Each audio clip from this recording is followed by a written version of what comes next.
Конкурста катнашу үз һөнәри осталыгыңны күрсәтү һәм тәҗрибә белән уртаклашу гына түгел, хезмәт җитештерүчәнлеген күрсәтүгә, матди һәм энергетика ресурсларын экономияләүгә юнәлдерелгән яңа рациональ алымнарга өйрәнүгә дә менә дигән мөмкинлек. Бәйгедә барлыгы 18 мәктәп һәм 6 балалар бакчасы пешекчеләре көч сынашты. Финал өлешкә бары тик 5 ашнакчыга гына катнашу хокукы бирелде. Бүген үткән конкурс ел сайын үтә торган конкурс.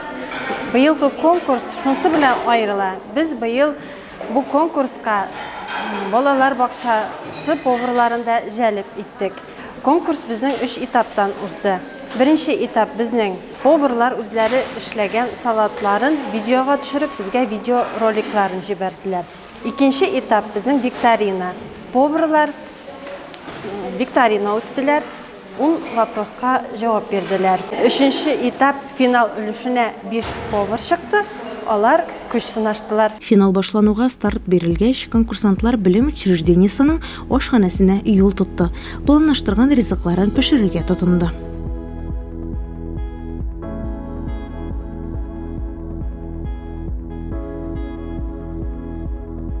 Сәгать ярым вакыт үтүгә пешекчеләр табын әзерләп, жюрига ризыкларын тәкъдим итте.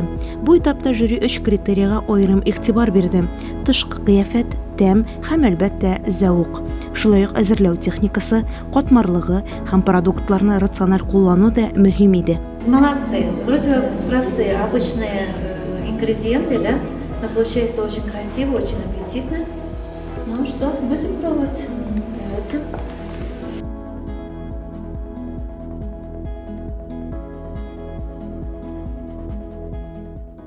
Нәтиҗәдә Ырсай урта мәктәбеннән Ирина Ибраһимова һәм югары Яркәйнең 1 санлы балалар бакчасыннан Лилия Миңнегалиева төрле номинацияләргә ия булсалар, 3нче урынны Дөмәй урта мәктәбе пешекчесе Гөлфидә Гыйззатуллина, 2нче урынны югары Яркәйнең 2 санлы балалар бакчасы ашнакчысы Гөлзада Даутова, 1нче урынны югары Яркәйнең 1 санлы гимназиясе повары Лилия Солтанова яулады.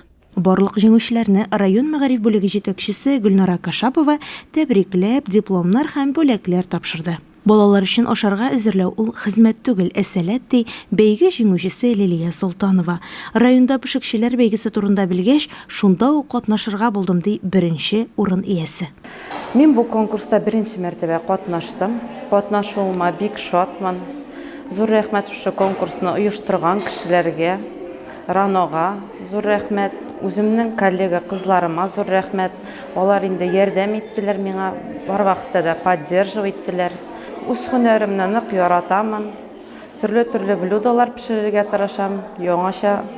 Бу конкурс безнең өчен бик кирәкле. Һич тә диярсең, без инде күп материаллар укыдык. Санпин буенча да тестированиягә нык каты әзерләндем мин. Бөтен интернетлардан да төрле ниләрдән китаплар укыштырып, үземнең теге белгән знанияларымны яңарттым. Бу нык кирәк конкурс инде. Әзерләнү дә нык кызыксындыра.